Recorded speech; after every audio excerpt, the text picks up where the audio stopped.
ನೀವು ಮಾತನಾಡಬೇಕು. ಎಲ್ಲ ಮಾಧ್ಯಮದ ಸ್ನೇಹಿತರಿಗೆ ನಮಸ್ತೆ.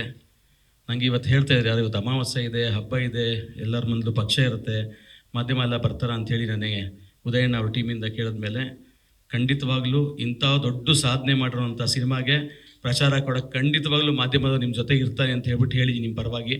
ಹಾಗಾಗಿ ಎಲ್ಲರೂ ಬಂದಿದ್ರಿ, ಭಾಳ ಖುಷಿ ಆಯಿತು. ತುಂಬಾ ಲೇಟ್ ಮಾಡೋಣ ಅಂತಲೂ ಮಾಡಬೇಡಿ ಅಂತಲೂ ಹೇಳಿದ್ದೀನಿ ಟೀಮ್ಗೆ, ಯಾಕೆಂದರೆ ಸಂಜೆ ಎಲ್ಲ ಪಕ್ಷ ಇರುತ್ತೆ ಅಂತ ನಂಗೆ ಆಗಲೇ ನಮ್ಮ ಬಾಂಡ್ ರವಿ ಅವರು ಎಚ್ಚರಿಕೆ ಕೊಟ್ಟಿದ್ದಾರೆ. ಈಗ ಅಣ್ಣ ನೆಲಮಂಗಲಕ್ಕೆ ಹೋಗಬೇಕು, ದಯವಿಟ್ಟು ಬೇಗ ಮುಗಿಸಿ ಅಂತೇಳಿ. ಮುಗಿಸೋಣ, ಇದು ಮುಗಿಸೋವಂಥ ಕಾರ್ಯಕ್ರಮ ಅಲ್ಲ, ಈಗ ಶುರು ಮಾಡ್ತಿರೋಂಥ ಕಾರ್ಯಕ್ರಮ. ಹಾಗಾಗಿ ಈಗ ಸಮೀರ್ ಅವರು ಹೇಳ್ದಂಗೆ ಸುಮಾರು ನಾಳೆಯಿಂದ ಪ್ರವಾಸ ಕೈಗೊಂಡಿದ್ದಾರೆ. ಇಡೀ ಮಾರ್ಟಿನ್ ಟೀಮ್ಗೆ ಒಳ್ಳೇದಾಗಲಿ.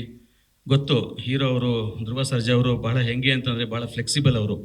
ಅಂದರೆ ಅವ್ರು ಹೀರೋ ಅಂತಾರೆ ಯಾವುದಿಲ್ಲ, ನಾನು ತುಂಬ ವರ್ಷದಿಂದ ನೋಡ್ತಿರೋದ್ರಿಂದ ಅವ್ರ ಮಾವನ ಥರ ಅಲ್ವಾ, ಅರ್ಜುನ್ ಸರ್ ಥರ. ಅವರೆಲ್ಲ ತುಂಬ ಸಿಂಪಲ್ ಫ್ಯಾಮಿಲಿಯಿಂದ ಬಂದಿರೋರನ್ನ ತುಂಬ ವರ್ಷದಿಂದ ನೋಡ್ತಾ ಇದ್ದೀನಿ. ಹಾಗಾಗಿ ಅವ್ರು ಬೆನ್ನೆಲುಬಾಗಿ ನಿಂತಿದ್ದಾರೆ ಉದಯ್ ಮೆಹ್ತಾ ಅವ್ರಿಗೆ. ಭಾಳ ದೊಡ್ಡ ಸಾಧನೆ ಮಾಡಿದ್ದಾರೆ ಉದಯ್ ಸರ್ ಅವರು. ಯಾಕೆಂದರೆ ಅವರು ಫಸ್ಟು ರಾವಣ ಫಿಲಮಿಂದ ಹಿಡಿದು ಮಾರ್ಟಿನ್ ಪಿಕ್ಚರ್ವರೆಗೂ ನನಗೆ ಕೆಲಸ ಕೊಟ್ಕೊಂಡು ಬಂದಿದ್ದಾರೆ, PRO ಕೆಲಸ ನಮ್ಮ ಸಂಸ್ಥೆಗೆ. ಅದಕ್ಕೆ ಋಣಿಯಾಗಿ ಇದು ದೊಡ್ಡ ಫಿಲ್ಮ್ ಇದು. ಅಂದರೆ ಉದಯ್ ಮೆಹ್ತಾ ಅವರ ನಿರ್ಮಾಣದ ಒಂದು ಬಹಳ ಅದ್ದೂರಿ ಮತ್ತು ಅಪಾರ ವೆಚ್ಚದ ಖರ್ಚು ಮಾಡಿದ್ದಾರೆ. 100% ಉದಯ್ ಸರ್ ಇದು ಸೂಪರ್ ಡ್ಯೂಪರ್ ಹಿಟ್ ಆಗುತ್ತೆ.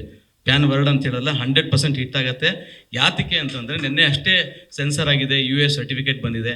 ನಮ್ಮೊಂದಷ್ಟು ಜನ ಸ್ನೇಹಿತರು ಸೆನ್ಸರ್ ಇರೋದ್ರಿಂದ ಆ್ಯಕ್ಚುಲಿ ಅದು ಹೇಳಬಾರ್ದು, ಅದ್ಭುತವಾಗಿ ಕಂಟೆಂಟ್ ಇದೆ ಅಂತ ಅಂದ್ಬಿಟ್ಟು ನನಗೆ ವಿಷಯ ಬಂತು. ಹಾಗಾಗಿ ಅದನ್ನು ಧ್ರುವ ಸರ್ಗೂ ಕೂಡ ಅದನ್ನು ಶೇರ್ ಮಾಡಿದೆ. ಆಲ್ ದಿ ಬೆಸ್ಟ್ ಇಡೀ ಮಾರ್ಟಿನ್ ಟೀಮ್, ನನ್ನೂ ಸೇರಿಕೊಂಡು ತುಂಬ ಒಳ್ಳೆಯದಾಗಲಿ, ತುಂಬ ಚೆನ್ನಾಗಿ ಹೋಗಲಿ. ಉದಯಣ್ಣಗೆ ಎಷ್ಟು ಸಾಧ್ಯ ಆಗುತ್ತೋ ಅಷ್ಟು ದುಡ್ಡು ಬರಲಿ ಅಂತ ಕೇಳ್ಕೊಳ್ತೀನಿ. Thank you.